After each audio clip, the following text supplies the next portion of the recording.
అక్కడే ఒక చిన్న పర్వతం ఉంది. ఆ పర్వతం మీదకి ఎక్కి పరమాత్మ అలా చూస్తున్నాడు. ఏ మూలైనా ఎక్కడైనా ఏమైనా దారి కనిపిస్తుందేమో అని అలా దూరంగా చూస్తుంటే ఆ జటాయువు రక్తసిక్తమైన దేహంతో అలా కుటకుట్లాడుతూ ఉన్నట్ట. ఒరే తమ్ముడు, వీడేరా సీతను సంహరించేశాడు రా అన్నది పుడికిన. వీడేనే సీతను సంహరించాడు రా, వీడే తినేశాడు రా, చూడరా రక్తం కారుతోంది ఇంకా అన్నాడు. గౌగవా అమాంతంగా ఖడ్గం తీసి వాడి మీదకి దూకేశాడు. నాహం అన్నాడు వాడు. మహాప్రభు నేను కాదన్నాడు. నేను మాత్రం కాదు మహాప్రభు అన్నాడు. ఎప్పుడైతే అన్నాడు వెంటనే చూసావరా ఆవేశం కోపం ఎంత అనర్థానికి దారి తీస్తుందో తెలుసా. మానవుడికి కనుక కోపమే కనుక వస్తే ఏ సమయంలో వస్తుందో చెప్పలేం, కానీ ఎలా వస్తుందో కూడా తెలియదే. ఆ కోపమే కనుక వచ్చిందంటే క్రుద్ధ పాపం నకుర్యాత్క క్రుద్ధో హన్యాద్గురో నబి క్రుద్ధ పరుషయామాచ నరః సాధూనధిత్యవేత్తు.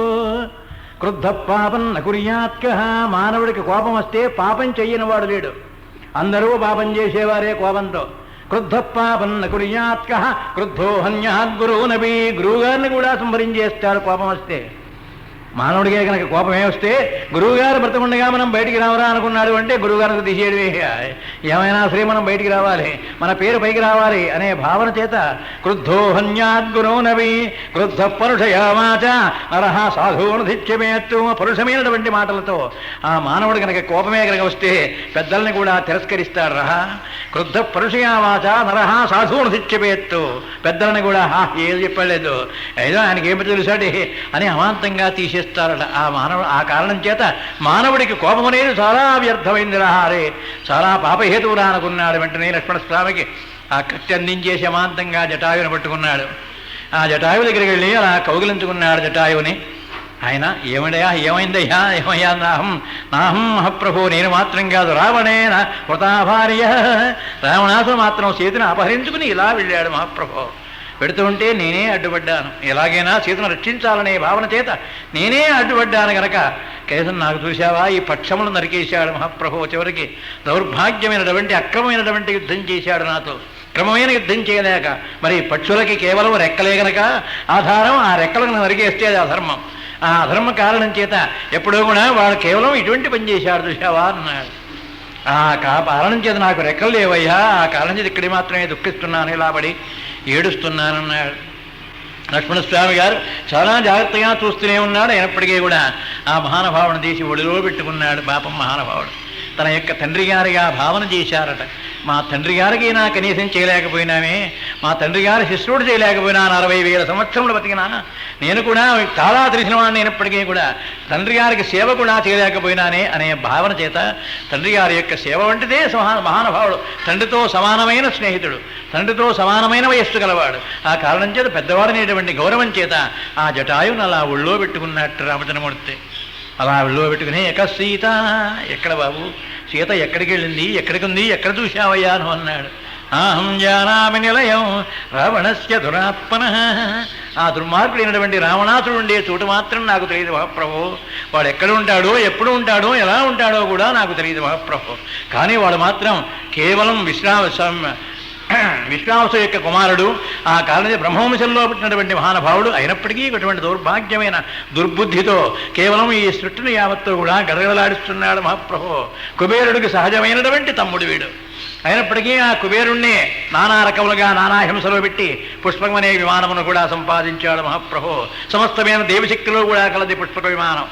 ఆ పుష్పక విమానాన్ని యుద్ధకాండలో ఒక పర్యాయం జ్ఞాపకం చేస్తారు మహానుభావుడు. ఇంచేత రావణాసురుడు కొడుకు 4 రోజులు యుద్ధం చేసి 5వ రోజున సమస్తమైనటువంటి అస్త్రములను కూడా ప్రయోగించాడు. కానీ రామచంద్రమూర్తికి, స్వామి హనుమంతుడికి, జాంబవంతుడికి, విభీషణుడికి నలుగురు మాత్రం ఏ అస్త్రముల చేతనా ఎప్పుడూ కూడా కట్టుబడలేదు. అది వాల్మీకి చెప్పింది. వీరికి మాత్రం ఏ అస్త్రములు కూడా నాగాస్త్రములు కాదు, ఆ అస్త్రములు ఏ అస్త్రములు ఏ రోజునా కూడా వీరిని బంధించలేదు. ఎందుకని? కేవలం విభీషణుడికి అన్నీ తెలుసు గనక, కేవలం ఆ కుటుంబంలో వాడే గనక వాడిని ఏం చేయలేదు. సరే, స్వామి హనుమంతుడా సమస్తమైన వాటిని కూడా జయించాడు కనుక ఆయన్ని ఏం చేయలేకపోయినాయి.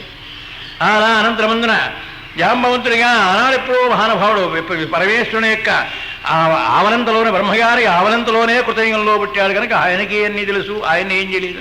రామచంద్రమూర్తి సర్వాంతర్యామి కనుక ఆయన్ని కూడా ఏమీ చేయలేదు.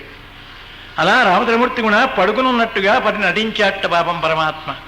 అందరూ పడుకుని ఉంటే పాపం విభీషణుడు ఇలా చూస్తూ అందరూ నాగాస్త్రం చేతి బంధింపబడ్డారే, ఏమైపోయిందా నా స్వామి, ఆయన కూడా ఇలా ఉన్నాడే అనుకుంటూ వచ్చి రామచంద్ర అన్నారు. ఆ స్వామివారు కొంచెం మేలుగుతూనే ఉన్నారు. ఏమయ్యా అన్నారు ఆయన.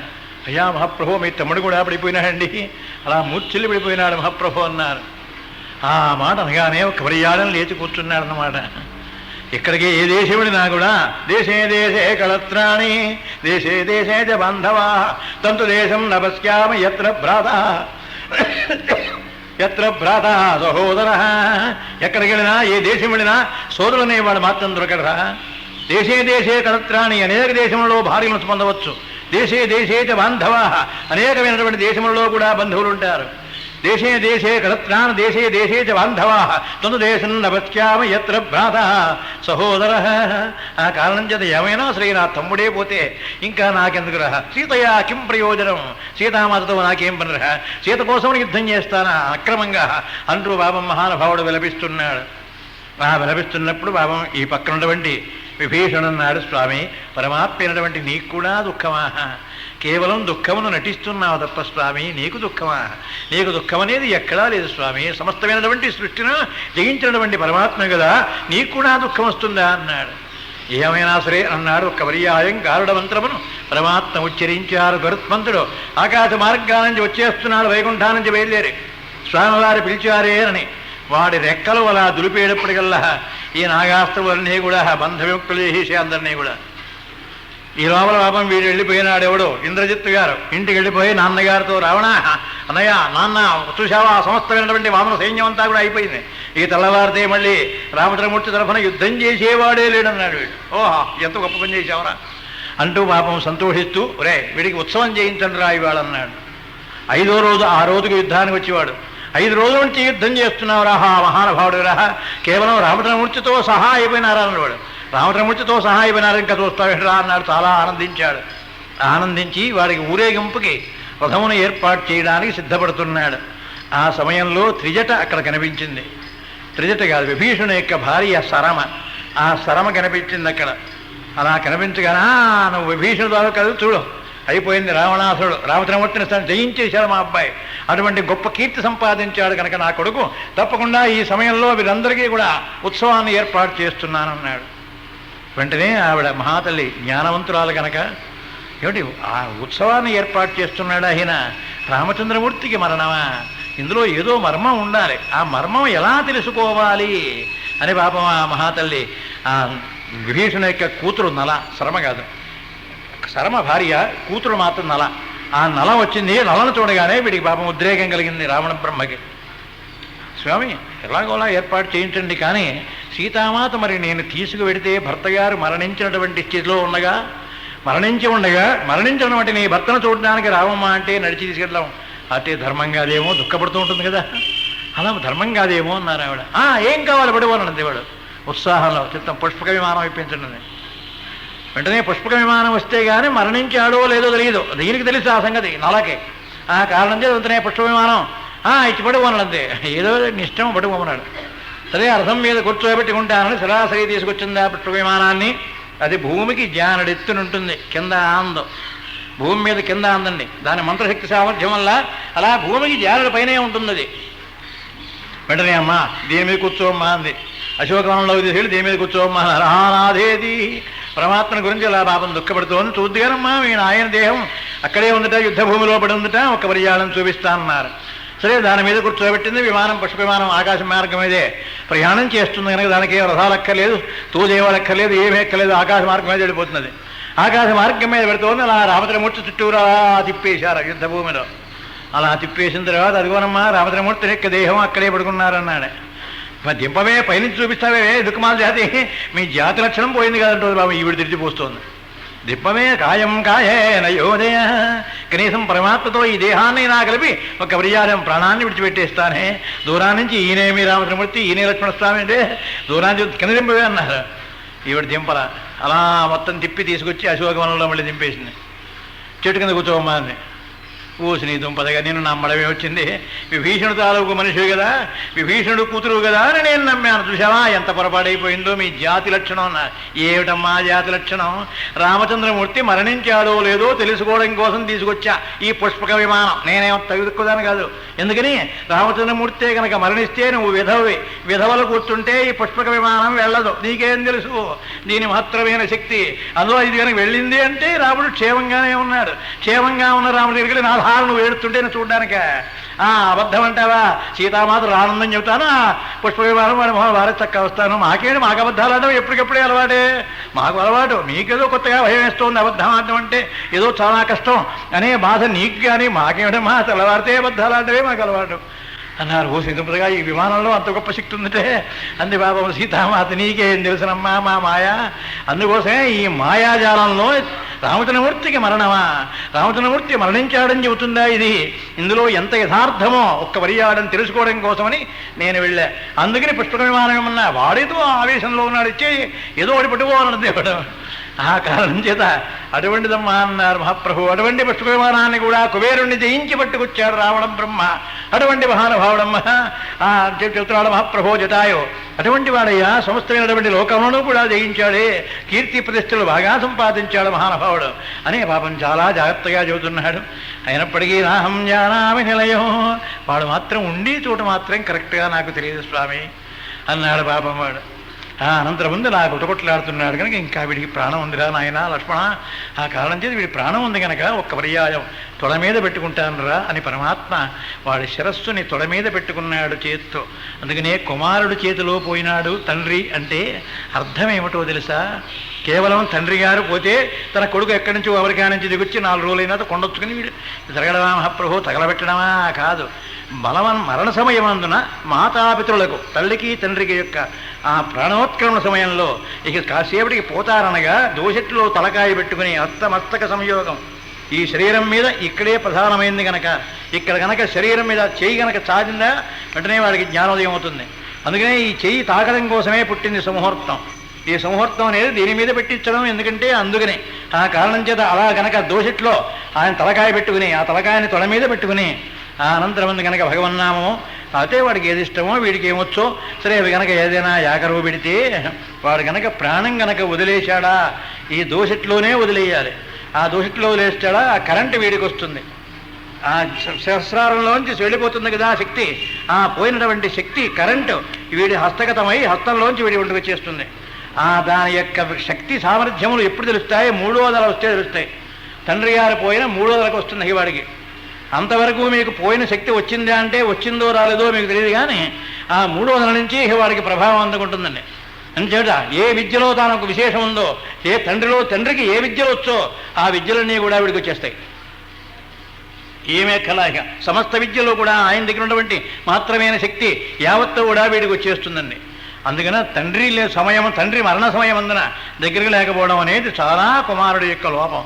దౌర్భాగ్యుడు అన్నవాడు వాడు తండ్రి మరణ సమయంలో లేకపోతే. అందుకనే దూరాన ఉన్న కొడుకున్నా దగ్గర ఉన్న శిష్యుడు మేలురా అన్నారు. దగ్గర ఉన్న శిష్యుడైనా మీరే, దూరానున్న కొడుకు ఎందుకండి వాడు ఎప్పుడు వస్తాడు? ఈ మాతాపితల యొక్క మరణకాలం మాత్రం వాడు చూడలేడుగా, వాడికి చూసే యోగం లేదు. చూడటం కాదు, ఆ శక్తి సామర్థ్యములు వీడికి వస్తాయి. వీడి తెచ్చుకునేటువంటి సంపాదించుకునేటువంటి మహత్తరమైన సమయం కనుకది. ఆ సమయం కాస్త పోయిన తర్వాత ఇంకేముందండి, ఇక కట్టే ఆ కట్టికి ఏముంది? ఏ దానాలు చేయించినా లాభం లేదు, ఏ యజ్ఞములు చేయించినా దాంతో ఏమీ లాభం లేదు మహాప్రభు అని ఆ కారణం చేత పరమాత్మ అలా కూర్చుని కాసిన నీళ్లు పోస్తూ అలా జాగ్రత్తగా వాడు తలకాయ అలా పట్టుకున్నారట.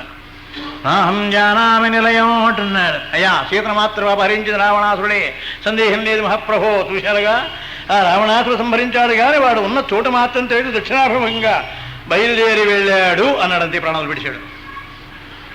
ప్రాణాలు దక్షిణాభిముఖంగా వెళ్ళాడు మహాప్రభు. వాడు ఇట్నుంచి ఇటే వెళ్ళాడు, ఎక్కడికి వెళ్ళాడో తెలియదు కానీ మొత్తం మీద ఇట్నుంచే వెళ్ళాడు అన్నాడు. గచ్చశీఘ్రమితో రామ సుగ్రీవంతం మహాబలం వయస్యంతం కురక్ష ప్రమితో గత్వాద్య రాఘవా అన్నాడు. నాయన ఇలా దక్షిణాభిముఖంగా బయలుదేరి వెళ్ళావా, కొంతగా దూరానికి దొరుకుతాడెవడు? సుగ్రీవుడు. ఆ సుగ్రీవుడనే మహానుభావుడు సూర్య భగవాను యొక్క కుమారుడు. రక్షరజుడికి కుమారుడు సుగ్రీవుడు, రక్షరజునికి కుమారుడు సుగ్రీవుడు. ఆ సుగ్రీవుడు కూడా చాలా సమస్తమైన శాస్త్రములు చదువుకున్నవాడు, చాలా ధర్మ మార్గం సంచే మహానుభావుడు కనుక ఆయనతో స్నేహం చేయన్నాడండి. ఆఖరి మాట మకాం వీడక్కడికి చెప్పాడయ్యా మహాప్రభో, సుగ్రీవుని యొక్క సన్నిధానంలో చేరండి అన్నారు. మీరు దక్షిణాభంగా పెడితే అక్కడ కనిపిస్తుంది ఋష్యమూకం. ఆ ఋష్యమూక వ్రతం దగ్గరే ఆ ప్రాంతంలో అక్కడే ఉన్నాడు పాపం మహానుభావుడు. అన్నగారికి భయపడి అక్కడే జీవిస్తూ ఉన్నాడు. రక్షరజుడు సుగ్రీవుడికి తల్లి తండ్రి ఎవరు? ఏమండి, ఒకడు దేవేంద్రుడి కొడుకు, ఒకడు సూర్య భగవాను కొడుకు, ఇద్దరు అన్నదమ్ముల. ఏమండి, అన్నదమ్ములు ఎక్కడైనా ఉంటారా? అలాగూ ఏమిటా కథ అంటాడంతే. ఏమిటండి ఆ కథని? రక్షతుడైనటువంటి మహానుభావుడు, మహాతపస్వి, విష్ణుమూర్తి యొక్క ఆజ్ఞానుసారంగా విష్ణుమూర్తి గారి యొక్క హంసతో మహానుభావుడు తపస్సు చేస్తూ కొంతకాలమునకు ఒక చోట వెళ్ళి ఒక దిగుడు బావిలో చూశాడు. దిగుడు బావిలో చూడగానే వాడి ప్రతిబింబం కనిపించింది. అందులో నీడ కనిపిస్తుంది కదా, కనిపించగానే వాడెవడో కొత్త వానరుడు అనుకుని అహంకారంతో అందులో దూకేశాడు. ఆ దూకి నీళ్లలో దూకేప్పుడు వాడు కనబడలేదు. ఇక ఆ నీళ్లలో తడిసి లేచేపటికి ఆరదైపోయినాడు వీడు. రక్షరుడే ఆ స్త్రీ అయిపోయినాడు. సరే, ఎక్కడెక్కడ పెడదామా, మన యొక్క శక్తి సామర్థ్యంలో ఎక్కడ పెడదామా, ఏ వానర శ్రేష్ఠుల్లో ఏ రూపంలో పెడదామా అని దేవతలంతా తిరుగుతూనే ఉన్నారు కనుక మనకది వెంటనే దేవేంద్రు తన యొక్క హంసను ఆ స్త్రీ రూపంలో ఉన్నటువంటి రక్షుడికి ఒప్పగించేశాడు. ఆ శక్తి వల్ల పుట్టాడు మహానుభావుడు వాలి. దేవేంద్రుని యొక్క కొడుకండి వాలి, సామాన్యుడుగాడు. ఆ దృశ్యమును చూచాడు ఎదురుగుండా ఉన్న సూర్యభగవానుడు, ప్రత్యక్ష సాక్షి కదా, ఆయనే చూశాడు కనుక నా శక్తిని కూడా ప్రవేశపెట్టేస్తాను అన్నాడు. సరే, వాడి శక్తిని కూడా ప్రవేశపెట్టేవాడికి మళ్ళీ రెండో కొడుకు కలిగాడు వీడికి.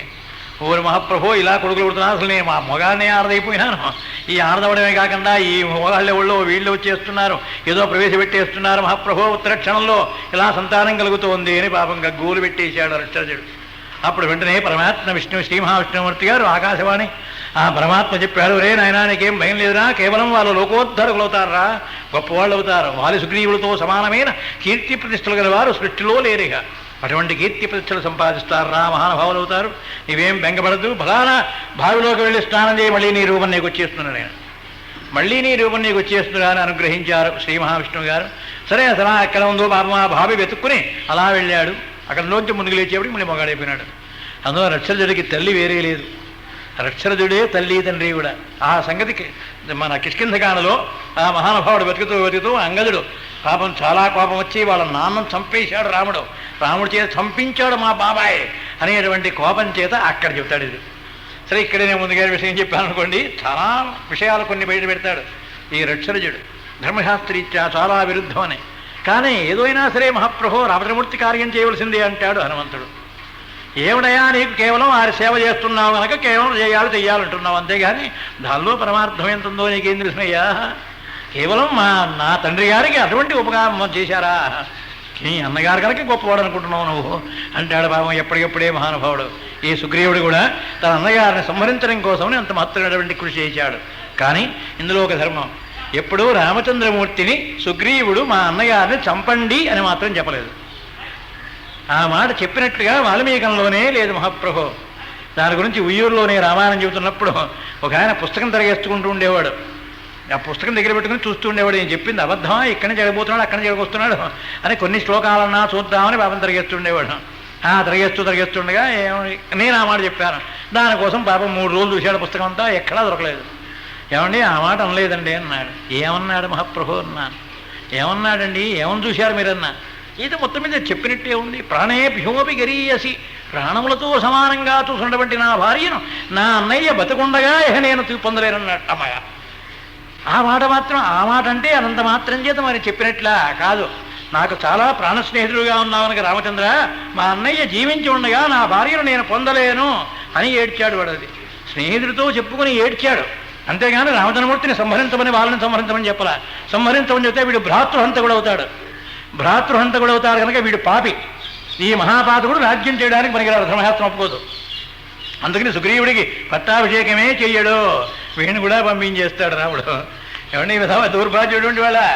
అందుకనే విభీషణుడికి కూడా రావణాసుర సంహారమునకు లంకకి చేటంటూ ఉంటారే, కేవలం దుక్కుమాలి ఏదో మామూలుగా చెప్పేటువంటి అలవాటైపోయి కేవలం ఆ మహానుభావుడంతా దీనికోసమే చేశాడు అని, ఆ రావణ సంహారం కోసమే తినటువంటి ఉపాయములు చెప్పాడంటారే విభీషణుడు. ఎక్కడా లేదండి. వాడు భ్రాతృహంతుడు అవుతాడు, వాడు కూడా భ్రాతృహంతకుడే అవుతాడు. వాడికి రాజ్యం ఇస్తాడు, ఆ లంకా సామ్రాజ్యమును శాశ్వతంగా జీవించున్నంత కాలమే కాదా ఎప్పుడూ ఉంటావు నువ్వు చిరకాల జీవిగా. చిరకాల జీవి వేరు, చిరజీవి వేరు. చిరజీవి అంటే చాలా కాలం బతికేవాడు, చిరకాల జీవి అంటే భూమండలం వరకు ఉండేవాడిగా. ఎప్పుడూ కూడా ఉండేవాడు. అశ్వత్థామ వ్యాస హనుమాంశ విభీషణ కృప పరశురామశ్చ సొత్తై జడైతే చరజీవిన. 6 మాత్రం భూమండలం ఉన్నంత వరకు, ఎన్ని యుగాలు అయిపోయినా ఈ భూమండలం ఉన్నంత వరకు ఉంటారు మహాప్రభు. ఈ 6 కూడా వారి పేరు చిరకాల జీవులు. ఆ చిరకాల జీవి అయినటువంటి విభీషణుడికి అంతని మహత్తరమైనటువంటి ఆ కోరిక తీరుస్తాడా మహాప్రభు రామచంద్రమూర్తి. వీడు భ్రాతృహంతకుడైతే మాత్రం చేయడు. సరే, అది యుద్ధగానంలో వస్తాయండి మహాప్రభు వారి యొక్క చరిత్ర. అక్కడ వచ్చినప్పుడు రామచంద్రమూర్తి యొక్క చరిత్రలో తేడా ఏముందో, ధర్మశాస్త్రం ఎక్కడుందో ఆ మహానుభావుడు చాలా జ్ఞాపకం చేస్తాడు మనకు. సరే, గచ్చ శీఘ్రమితో రామ సుగ్రీవంతం మహాబలం వయస్యంతం కురుక్షిప్రవితో గత్వాద్య రాఘవ. రామచంద్ర మహాప్రభు, నీకు మాత్రం ఆఖరి ఛాన్స్. ఆ మహానుభావుడితో స్నేహాన్ని పొందవయ్యా. గచ్చ శీఘ్రమితో రామ, విడిపో. ఇక నా దేహం ముందు కూర్చుంటే నీకేం వస్తుంది రామచంద్ర? నా దేహం అయిపోయింది, ఇక వదిలేస్తున్నా ప్రాణం. గచ్చ శీఘ్రమితో రామ సుగ్రీవంతం మహాబలం వయస్యంతం కురుక్షిప్రమితో గత్వాద్య రాఘవ. రామచంద్ర, నువ్వు నా క్షేమంగా బయలుదేరి వెళ్ళి మహాప్రభు అక్కడికి. వాడిని స్నేహితుడిగా పొందు. వాడి స్నేహం వల్ల నీకు అనేకమైనటువంటి మార్గములు జరుగుతాయి, అనేకమైనటువంటి పనులు పూర్తవుతాయి సుమా అని ఒక్క మాట మాత్రమే చెప్పాడు. ఆ అందరము విడిది రామచంద్రమూర్తి ఎక్కడికి వెళ్ళి చేయాలో చెప్పేశాడు. ప్రాణం వదిలిపెట్టేశాడు. వెంటనే వాడికి దహన సంస్కారాలు చేయించారు రామచంద్రమూర్తి. దహన సంస్కారములు చేసి పాపం ఆ బూడిదంతా కూడా గంగలో కల్పించారు. అనంతరం ముందు వాడికి తర్పణాదులన్నీ చేశారు, సమస్తమైనటువంటివి చేశారు. లక్ష్మణస్వామి అన్నట్టు, అన్నయ్య నాన్నగారికి కూడా దొరకంది వీడికి దొరికిందయ్యా అన్నట్టు. పోలేరా, వీడి యోగం అటువంటిది అన్నాడు. వీడి యోగం అటువంటిదిరా, నాన్నగారికి కూడా మనం చేత్తో చేయలేకపోయినాం. క్రమంగా ఆ క్షణంలో అప్పుడే ఎప్పుడు చేయాలో దాన్ని అప్పుడే మనం చేయలేకపోయినాం. తర్వాత కబురు తెలిసిన తర్వాత ఏదో లిమిటేషన్ పెట్టిపోయిన మన తరఫున పాపం ఆయన చేశాడు. వెంటనే భరతుడు పూర్తి చేశాడు తప్ప, ప్రథమ కార్యక్రమమే పూర్తి చేశాడు తప్ప అనంతరం ముందు ముక్తి కలిగేటువంటి మార్గాన్ని మాత్రం అనుగ్రహించలేకపోయినాడుగా. ఆ ముక్తి కలిగే మార్గం మాత్రం రాముడు చేశాడు, ఎప్పుడో తర్వాత చేశాడు. ఈ వీడికి మాత్రం సకాలంలోనే సరైనటువంటి స్థితిలో వెంటనే వాడు మరణించగానే వెంటనే మహానుభావుడు దాన సంస్కారములు చేయించాడు. మంచి గంధప చెక్కలన్నీ తెప్పించాడు, వాటిని పేర్పించాడు. అగ్ని సంస్కారం కూడా అగ్నిహోత్రమును వెలిగించి కాదు, చంద్ర దమ్మికర్రల యొక్క రాపిడి వల్ల బయలుదేరినటువంటి యజ్ఞమునకు చేసేటువంటి అగ్నిహోత్రాన్ని సృష్టించారట పాపం రామచంద్రమూర్తి. అటువంటి పవిత్రమైనటువంటి దహన సంస్కారం చేశారు వాడికి.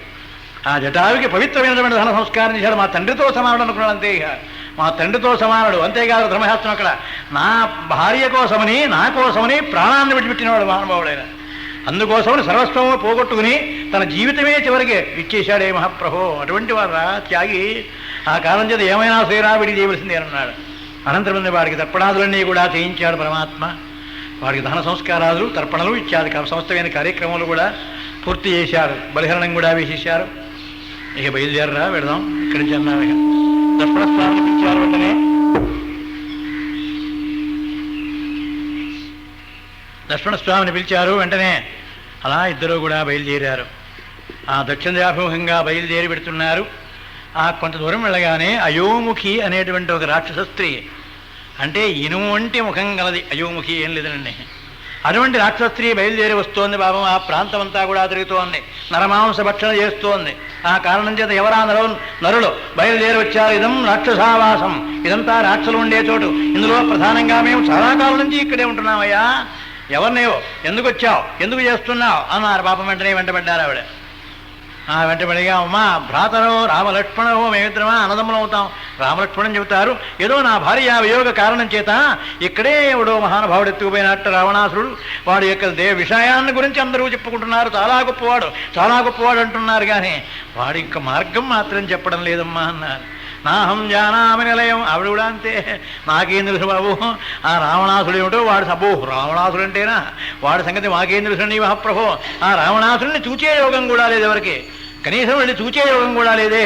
ఆ కారణం చేత ఏమైనా శ్రీ మహాప్రభు మేము మాత్రం నాకు మాత్రం ఇదన్నారు అయోముఖి.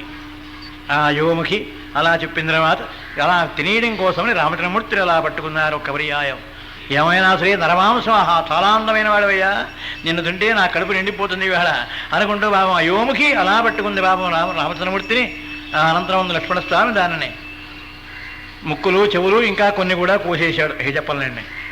ఆ కారణం చేత అవి కూడా నరికేశాడు దానికి.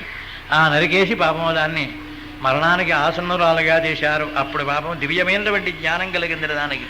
నేను గంధర్వ స్త్రీని మహాప్రభు శాప కారణం చేత ఇలా రాక్షస రూపాన్ని ధరించి ఉన్నాను. ఆ కారణం చేత స్వామి యదాచ రాఘవశ్రేష్ఠ ఆనాడే చెప్పాడు శాపమిచ్చిన మహానుభావుడు.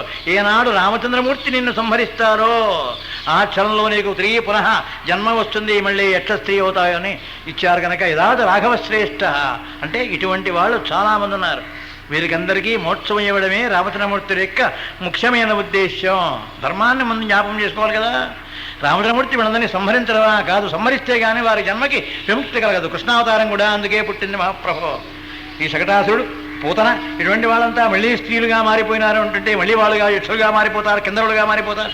అంటే వాళ్ళ యొక్క శాప విముక్తి కలిగించడం కోసమని, ఆ శాప విముక్తి కోసమే ఈ అవతారాలు పుట్టాయి.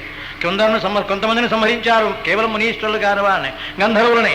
ఏదో రకరకమైన కారణాల వల్ల వీళ్ళంతా రాక్షసత్వం పొందుతూనే ఉంటారు. అంటే కేవలం రావణాసుడు కూడా అటువంటి కారణం వల్లనే వచ్చినవాడు వీడు. కేవలం జైవిజులు గనక సప్తమహర్షుల యొక్క శాప కారణం చేత కేవలం వాళ్ళు కూడా రాక్షసులుగానే జన్మించారు. ఏమండి, చెడిపోయిన వాళ్ళంతా రాక్షసులుగానే ఆ కేటగిరీలో చేరుతుంటారు. వాళ్ళకి ముక్తి కలిగించడానికి పరమాత్మ మళ్ళీ ఏదో రూపంలో రావాలి. యదాచ వానరశ్రేష్ఠ రాఘవశ్రేష్ఠ ఏనాడు రామచంద్రమూర్తి ఎప్పుడు సీతాన్వేషణ కోసం బయలుదేరి వస్తాడో, ఆ సీతాన్వేషణ కోసం వచ్చినప్పుడు నిన్ను సంహరిస్తారో అప్పుడు మాత్రమే నీకు జన్మ విముక్తి కలుగుతుంది అని చెప్పాడు పాపం ఆ శాపం ఇచ్చినటువంటి మహానుభావుడు. ఆ కారణం చేత దీనికి కూడా శాప విమోచనం కలిగించారు పరమాత్మ. రేపదనా వెళ్ళిపోదాం అన్నారు. అప్పుడు అన్నాడు లక్ష్మణస్వామి, అన్నయ్య మనం ఈ అరణ్యకాండలో బయలుదేరినగాయతూ విరాధులుగాయతూ దహన సంస్కారాలు చేస్తుండమే సరిపోతుందన్నయ్య. ఏమిటి వీళ్ళకందరికీ మనం ఈ దహన సంస్కారాలు కర్మలు కాండలు చేస్తూ ఉండమే తప్ప ఇందులో తండ్రికి చేయకపోయినా సరే తండ్రి వలె భావిస్తూ ఉండడం, ప్రతివాడికి చేస్తూ ఉండమేనా అన్నయ్య? ఏమిటో చూసావా కష్టాలు మనకు ఎలా వస్తున్నాయో అన్నాడు ఆయన. ప్రతి విషయంలోనూ కూడా కష్టం తర్వాతనే కష్టం వస్తూనే ఉంటుంది. సుఖములు మాత్రం సుఖం తర్వాత సుఖం రాదు. ఏమండి, హాయిగా సుఖం వచ్చిందిరా వాడికి మోక్షం వస్తుందేమో అనుకోవడానికి మాత్రం ఆస్కారం లేదు. సుఖం తర్వాత సుఖం రాదు, దుఃఖం తర్వాత దుఃఖమే వస్తుందిరా. అందుకు మనమే దర్శనం రా అన్నాడు రామచంద్రమూర్తి. ఎందుకో తెలుసా, ముందుగా మనకు రాజ్యం పోవడం, పట్టాభిషేకం ఆగిపోవడం. అమ్మయ్య, అక్కడి నుంచి మనకు ప్రారంభమైందిరా, మన దశ మారిపోయిందిరా. పట్టాభిషేకం ఆగిపోయింది. ఆ ఆగిపోయిన అనంతరం ముందు మనకు రాజ్యమే పోయింది. అనంతరం ముందు మహాతల్లి కైకమ్మ యొక్క ఉద్దేశం చేత నాన్నగారు నాకు సర్వస్వము కూడా పరిత్యజించేసి ఒరే అరణ్యానికి పోరా అని అడిగా. అక్కడి నుంచి బయలుదేరి వచ్చాం. అయినప్పటికీ కూడా యదాత జానకీ జీవ కూడా సీత ఉంది కనుక ఏదో కొంతవరకు ధైర్యంతో ఇంతవరకు కాపాడుకొచ్చాను శరీరాన్ని. ఇక మాత్రం నా శరీరం కూడా దశిపోయిందిరా, ఇక నేనేం చేస్తానో తెలియరా. కానీ గచ్చ శీఘ్రమితో రామా, ఆ మహానుభావుడు సుగ్రీవుడితో స్నేహం చేయమని చెప్పాడు కదా, మన తండ్రితో సమానుడైనటువంటి జటాయువు ఆ మాట చెప్పాడు కనుక ఆ సుగ్రీవుడు ఎక్కడున్నాడో ఒక్కసారి వాడిని కలుసుకోవాలి. వాడిని కలుసుకుంటే కానీ నా మనశ్శాంతి లేదురా. కనీసం వాడి వలనైనా తెలుస్తుందేమో రావణాసుని యొక్క స్థానం ఏమిటో, రావణాసుడు పరిపాలించేటువంటి పట్టణం ఏమిటో, రావణ బ్రహ్మగారు ఎక్కడ ఉంటాడో వాడి పరాక్రమం ఏమిటో తెలుస్తుంది. అంతేగాని అంతవరకు ఏం లాభం లేదులేరా అన్నాడు పాపం. ఆ యోముఖి కూడా మహానుభావుడు మోక్షాన్ని ఇచ్చారు. మళ్ళీ బయలుదేరారు ముందుకేగా, మళ్ళీ బయలుదేరి ముందుకెడుతున్నారు. బయలుదేరి వచ్చాడు మహాప్రభు కబంధుడు.